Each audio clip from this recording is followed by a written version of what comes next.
Welcome everyone to the L7C podcast UFC edition. Today we have a lot to talk about what's been going on in the fighting world as a whole. We have the MMA expert with us, Mr. Chuck Marlowe. How are you doing today, sir? I am doing fantastic. The weather's starting to warm up, so it's always great. Yeah, yeah, 100%, 100%. Man, let's not even bury the lead. Let's talk about the most recent thing and then work our way backwards. All right. All right, Chuck. First thing that happened, we had the first Netflix MMA show, the MVP MMA Rousey versus what was her damn name? Gina. Gina. Yeah, so that just happened this past weekend. So we're recording on Tuesday, so it's been a couple days removed from that. I mean, Chuck, first off, what were your expectations going into this show? I know we talked about it a little bit last time, but like, what were your overall expectations? I mean, they weren't really high. I mean, I've seen other MVP promotions, like a lot of the other Jake Paul fights and other things that they've had thrown onto Netflix. So I kind of knew what to expect going in there. Some of the problems they still had. I mean, stream wise, they didn't black out like usual, Right. but there were some audio issues with like a lot of the times you could tell the person to the like when they were at the analyst desk, they can't hear what the other person's saying and they're like confused. I mean, it looked like it was a good turnout. The fights ran pretty good. Um, I mean, it was ran like a good card was supposed to be. A few things they could probably touch up on presentation wise.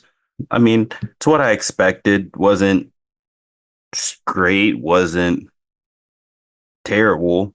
It was something though. It was a spectacle for sure. Yeah, so just main card, Chuck, a lot of criticism I've seen is that, and I think you nailed it, all the fights were predictable. Yeah, and that's the thing. I mean, it's just matchups, and that's one thing that the UFC is good at trying to do and making sure that you have two fighting styles that are very similar. Like, I Mhm. mean, you look at the who was it? It was I can't even think of his name right now. Dos Anjos in that fight. I mean, the fight, like, there's two different styles, and they just did not match up. And Dos Anjos is so old.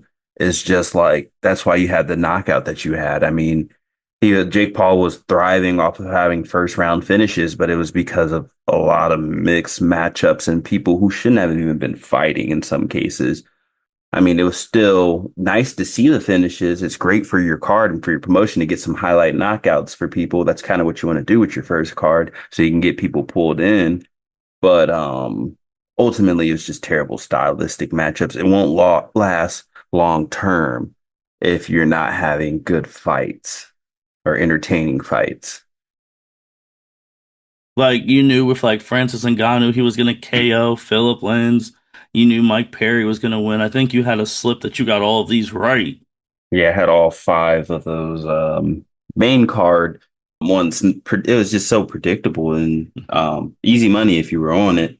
Um, People try to put it out there for some, Yep. but it was what you expected when you saw the card and the lineups and the matchups. That's all it really was to it. Yeah, and then obviously the biggest thing was, I mean, shout out to Gina. I mean, she lost 100 pounds for this. She hasn't fought in a decade plus, and most people are like, "Oh, Ronda Rousey." Obviously, it peaked at a pretty high number. You set that number today. I, Absurd.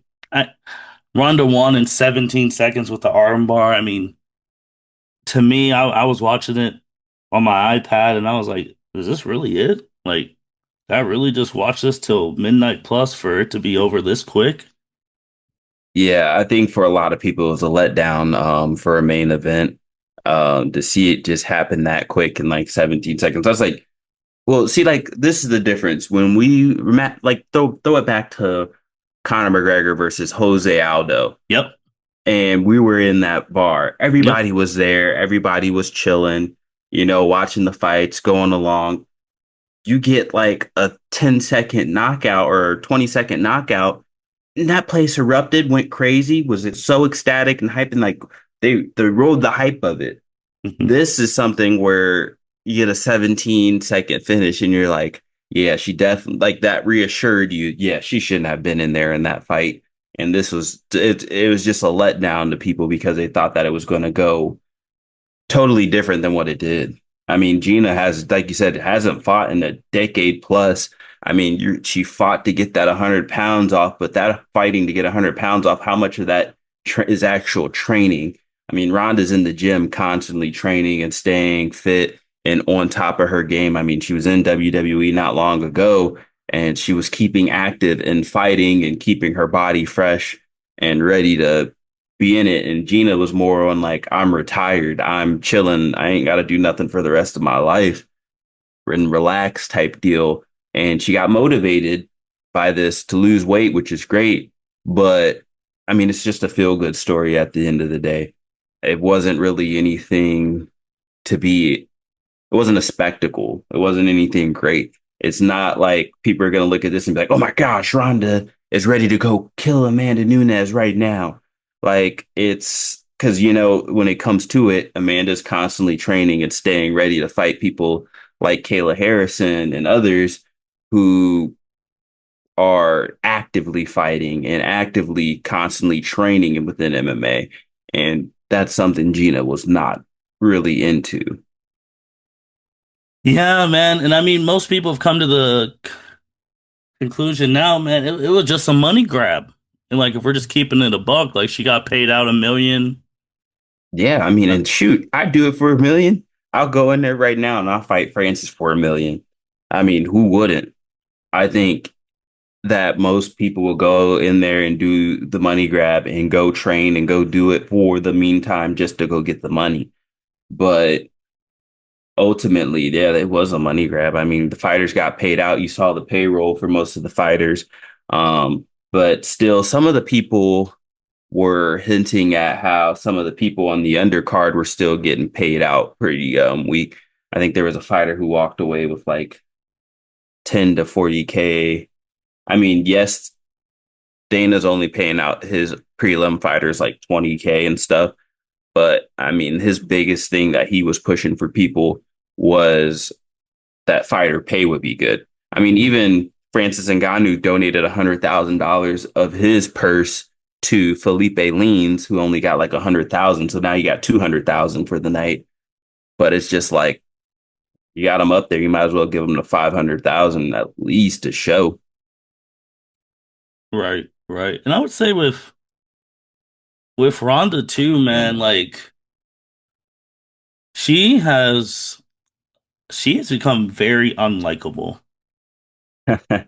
Yeah. I mean, I think for most MMA fans, she was already on that unlikable list. It's the way she ran her mouth constantly and always has to talk down about MMA, UFC, and how the MMA fan base is trash and stuff because how everyone attacked her after she lost to Holly Holmes and then how her career declined and she blamed a lot of the fans for it. Partially herself and mental struggles and battles her own self, but still she blamed a lot of the people for tearing her down, which, yeah, that's part of the game. That's what you sign up for. People are going to tear you down. I mean, look at it. It happens in college sports, it happens in high school sports, it happens all throughout the world. People are going to beat up on you on your worst days, and they're going to beat up on you sometimes on your best days.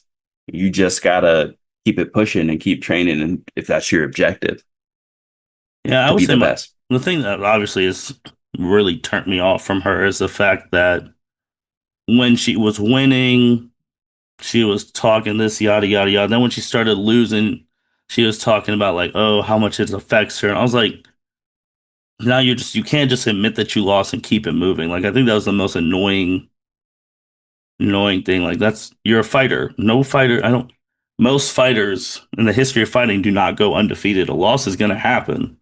So just the way she Yeah. handled losing is basically like a child having a temper tantrum. Yeah. And that's what it is. I mean, no one likes a sore loser. No one likes a sore winner. You're not, that's the thing with her. Like you said, when the most fighters is how you bounce back from a loss Yep. and it's going to define your career. I mean, you look at a lot of fighters a lot of the time who lose that momentum and they can't get back up from it because it's a mental block, but a lot of the times they still try and get back up to get to that top. Some Mm, people can do it and some people can reclaim their careers. Some people can't. I mean, look at Charles Oliveira. He didn't have a good start to his career. mm. And he lost. He had a lot of losses and but he climbed his way back up and he has some losses now again and then he climbed his way back up. So I mean, it's just part of the game. I mean, charge it to the game. Like they said, um, you gotta just try and bounce back and push. I mean, she had that message from like I don't know if you saw the video, but the message from her camp, like I don't know why they decided to hold on to it till now, till the Gina Cornell fight, but there it was the message from Kobe that he had got the night that she had lost. Mm. And I thought it was a kind of a weird flex, like, okay, why mention this now and hold on to this message for six or Yeah.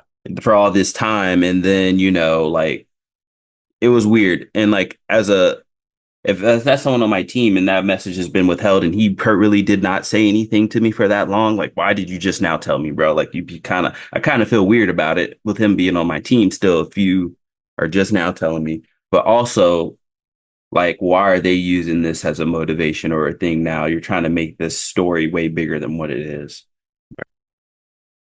Yeah, I think even the fights itself weren't even the main thing of this card. I think it was all the shenanigans. Like when Francis won, having a message for John Jones, who was there. Um, Having that, or like people like Amanda Nunes tweeting rolling eye emoji during the Ronda fight. I mean, I feel like those were the big story. How'd you feel about John Jones being there, um, who was not on the White House card? I don't I don't know, man. John is just his answers are like the whole thing, the whole charade of it. Like he stands up at the thing, they cut the camera over. You see him over at the analyst desk, standing up, arms wide open, saying, "Let's fight." And then you pan over to the analyst, and they start asking him questions. Yes, he couldn't hear because of the crowd noise, and like I said, the audio issues. But just the politicalness of the way he was trying to dance around some of the questions, dance around a lot of the stuff. He felt like he was. I feel like partially it was bad by TK or not TKO MVP Productions and the way that they push that whole like because the way they were asking John the questions were kind of pushy and like proddy and like they were trying to figure out like they were trying to really push and force that mega fight with him and Francis, which I get. It's a good idea to push because it's your guys' platform. Why not try and push it? But at the same time, it's like give him some respect. You guys brought him in here as an analyst. He wants to analyze the fighters in the night, not make it about like everything else. But him standing up kind of did make it about himself. But the way he started with, I want to be out of my UFC contract. Yeah. I'm in my contract with Dana and I can't really. And then Tyron Woodley trying to talk the political side with it. Like maybe if you talk to Hunter and Dana and you talk to the people over at MVP, they can work an agreement. They'll get you out of this. And maybe there's some dollars or amounts that can be paid to get this to work, blah, yada, yada, yada, trying to work the X's and O's. And then kind of him going to the, I don't even know, I'm doing all these different things in the business side right now. I don't even have to fight if I don't want to. And then going to the arthritis excuse again. And it's just like, dude, pick a side. Like, where are you at in your career? I get it. It's kind of hard, but you can't be one toe in, one toe out. We've seen it happen with fighters before, and we'll see it happen again. You will lose if you have one toe in and one toe out. You got to pick a side. Like mom always says, you're either in or you're out. Yep. Shut the door behind you and figure it out. Because what does John have left on his contract? I want to say he has one more fight on his contract. Mm, And so, like, I mean, yeah, it's on him to kind of fulfill that in, but I do agree with Tyron Woodley in some sense that there might be a political side you could work. Yeah, Dana might be put off to the idea of working with Jake Paul and the rest of them, and he might not want to do it, and it might not happen. But hey, shoot, you might as well try to work it. And yeah, if you get some frustration during it, bring it to light, bring it to the people. The people are going to complain about it, and I guarantee it'll put more pressure on Dana to make it happen. no, I agree. I agree on that. Speaking of Dana, Dana was pretty petty too during this beginning of this fight. You called it. He announced the return of Conor McGregor. We have gone through this how many times since this podcast has started? We've talked about it. I don't even know how many times. Like we've back and forth, the bounces to where we don't know what's going to happen. It's been all talk, and then of course it was the best time to do it. And of course, yeah, like you said, I called it because I mean it was a perfect time to set it up. I mean, with all the other shenanigans going on with the MVP promotion, they was like, let's just cut it there. Attention on MMA tonight. Let's put more attention on MMA. I mean, till I see him in the octagon, and that's when I'll believe it. Till I see him start going on the press tour, the Yeah. weigh-ins, because with a Conor McGregor fight, you're definitely going to have press tours. You're definitely going to make sure that you have everything you can to build up hype. This is going to be the most amount of work the UFC does to promote a fight. I Mhm. haven't seen them do anything to promote a lot of fights lately, but I guarantee this is the most promotion you're going to ever see. Yeah, because to Connor, first of all, is this ideal? His first fight back in years was against Max Holloway? I mean, Max Holloway is a very active fighter. I mean, the odds are opening the opening odds were like minus 135 to plus 115, and they adjusted that really quickly because they realized they're giving out easy money to Max Holloway. I mean, to be fair, if Connor is the change man he says he is, if he really found God, it's going to show in the way he talks, the way he acts, the way he walks. So we'll see it there. And that's going to tell me if he's really going to be motivated and locked in for this fight. If he's still going around usual Connor antics and everything else and off with the lips and mouth and just acting a fool. And I want to see the training videos also because if I see him still out partying, doing all his other promotions and business stuff, I can tell he's not focused on the fighting.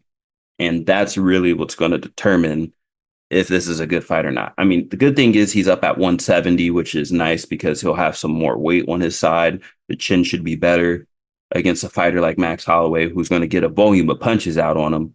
Right. But if he can't do the elite striking that he was known for, then he's not going to win. I mean, he can catch him. I believe Max Holloway is catchable. And for someone who's gone in a lot of wars recently, his chin's definitely been tested. I mean, he's had the fight against Justin Gaethje. He has the Yep. fight against I can't even think of his most recent fight, but yeah, like the war with Dustin Poirier. Yeah, he's had a lot of wars recently. The war with Mhm. Charles Oliveira. So like his chin's been tested. So I feel like he does have some wear and tear on his chin, Mhm.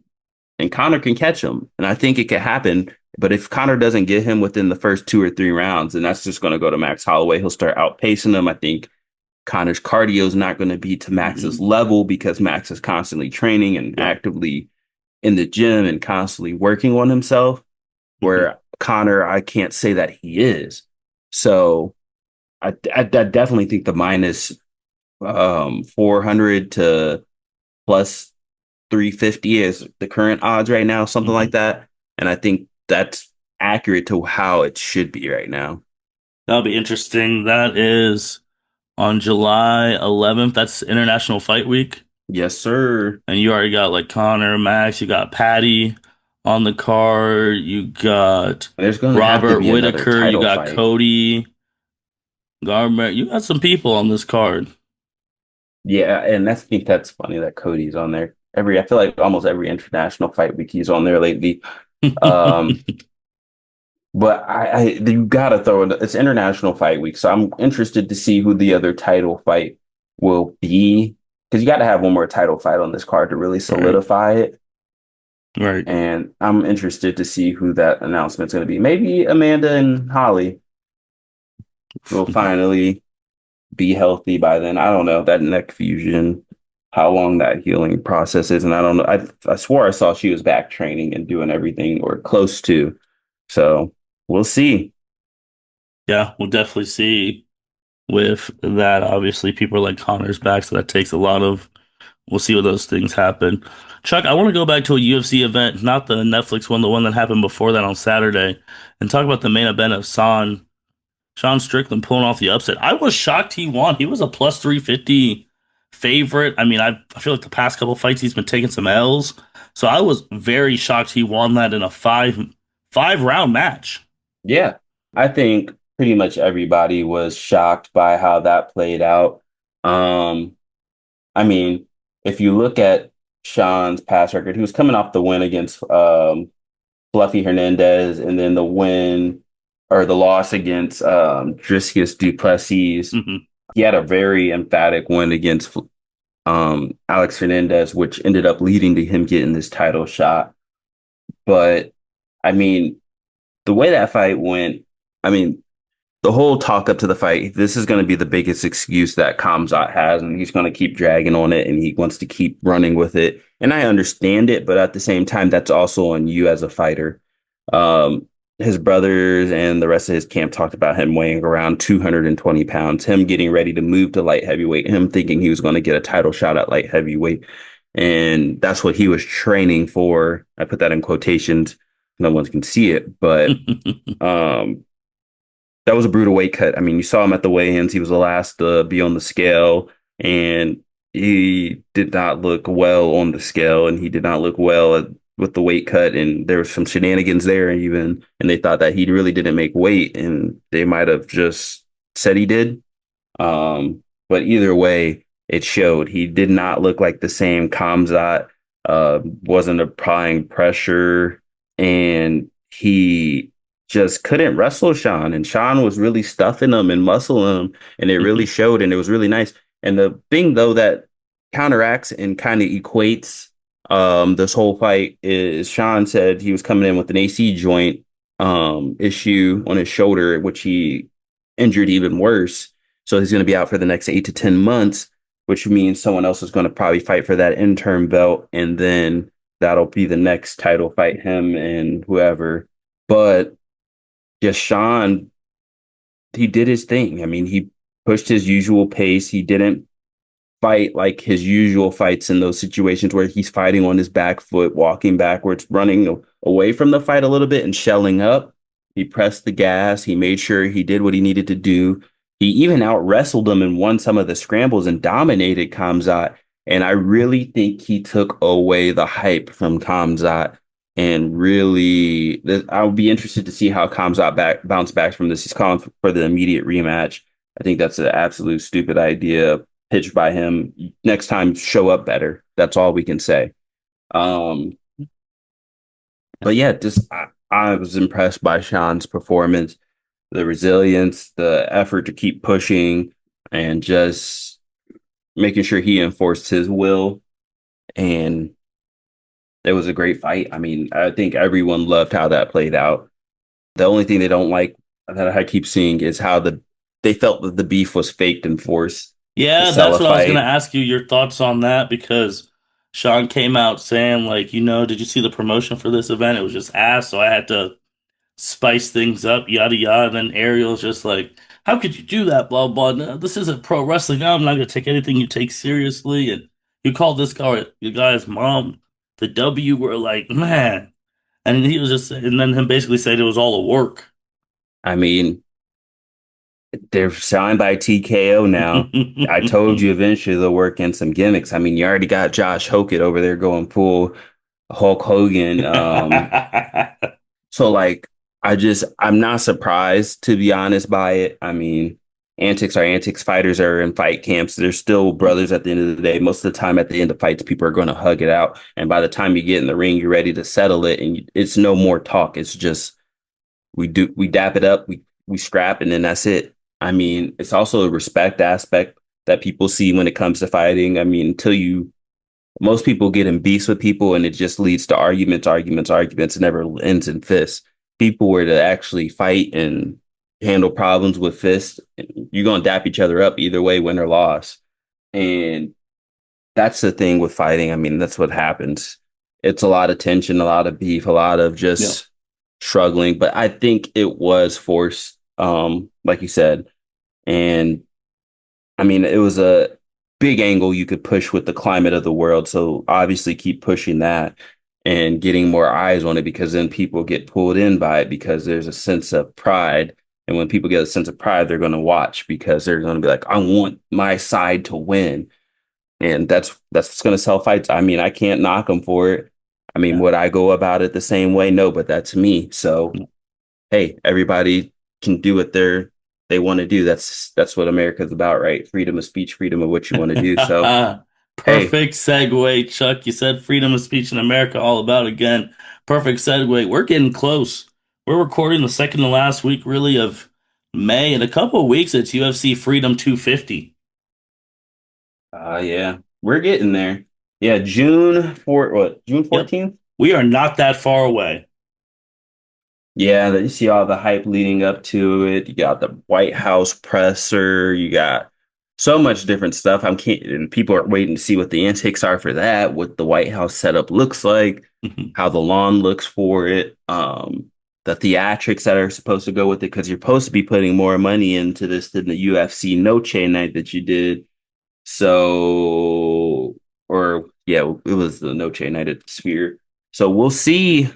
I mean, you got a lot of hype to live up to with all the rest of the talk. So we already talked about the hype leading up to what the fights were going to be, but Mhm. what's the hype going to be to the theatrics, the promotion, and everything else? I mean, you see the custom trunks that they release for them. So you got some stuff going there with that, which I think is cool because you get special events, you get special different shorts and variations. I think that's a very unique one off where you can sell memorabilia and get merchandise and get Right. some hype around it that way. But yeah, we're right there. So we'll see what Dana's cooked up. Yeah, because that's on. Does it have the station it's on, or is that just Peacock only? So I believe it's Peacock and ABC, if Okay. I'm not mistaken. Yeah, because you obviously got Michael Chandler, Derek Lewis, Sean O'Malley, Alex Ferreira, Sergey Gone, It's Justin an Gaethje. insane card when you look at it. I mean, it really is. Yeah, last time we were together, we talked about how everyone was just having unrealistic expectations for Oh the yeah. UFC card, so they weren't even happy about the card. When you, like you said, when you we've taken some time since the last pod, now you're just like, you know what, this card's actually not bad at all. Yeah, the more time people got to sit and mull on it, the more people realize how good of a card it actually is.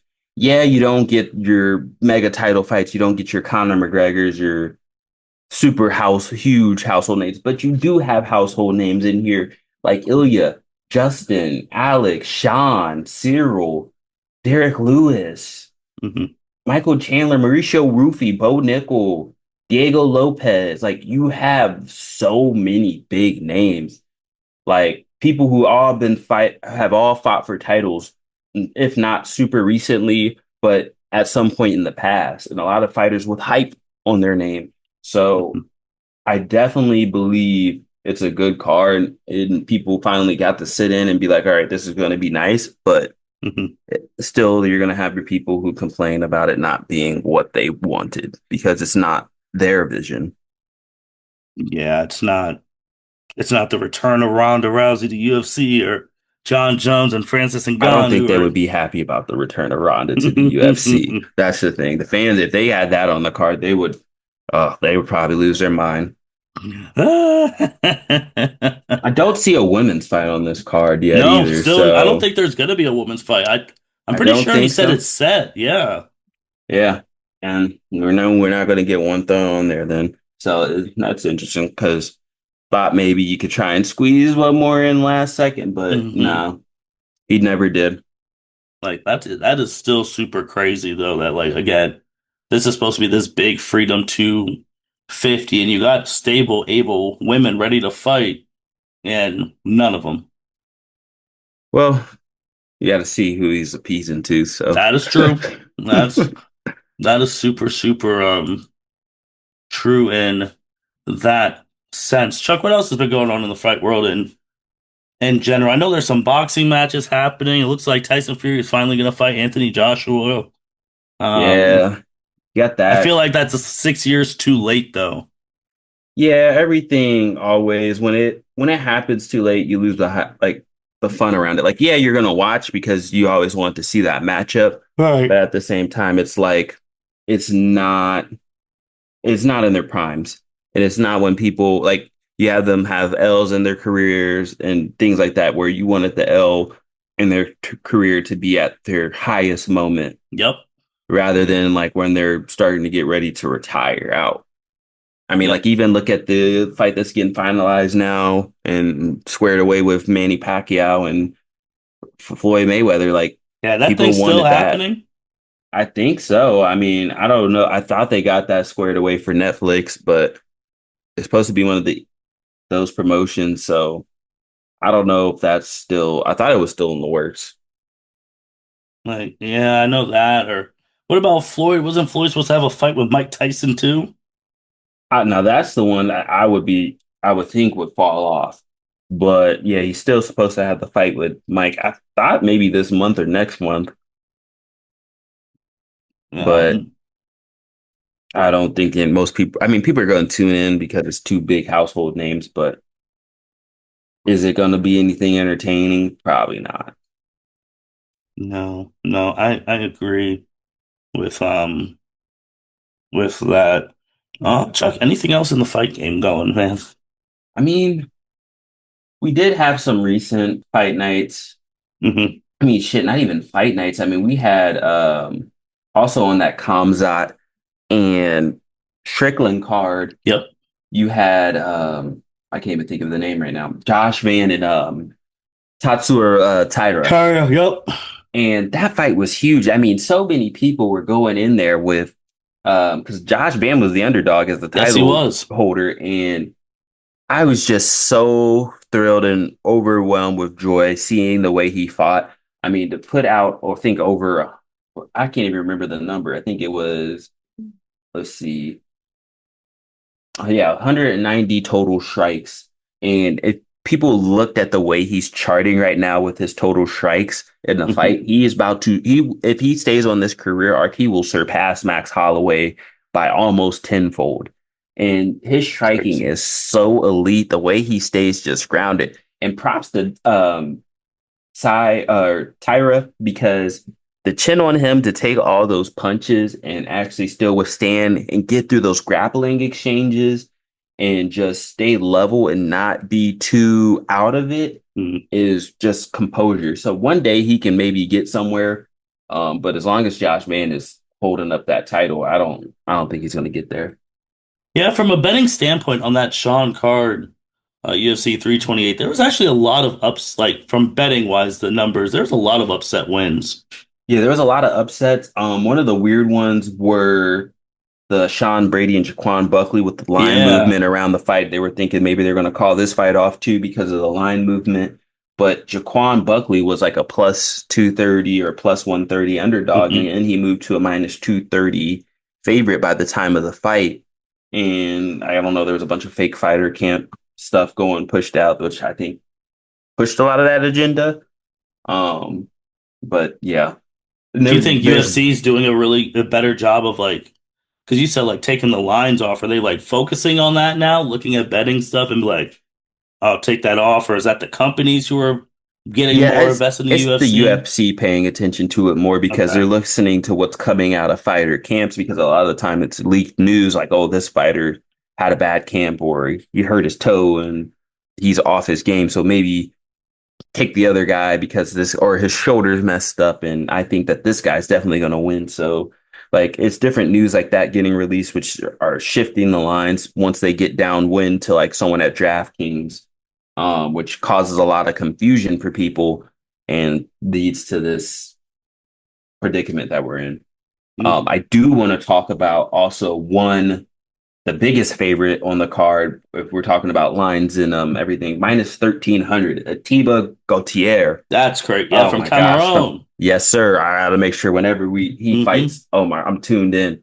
This man is showing actual improvement and patience.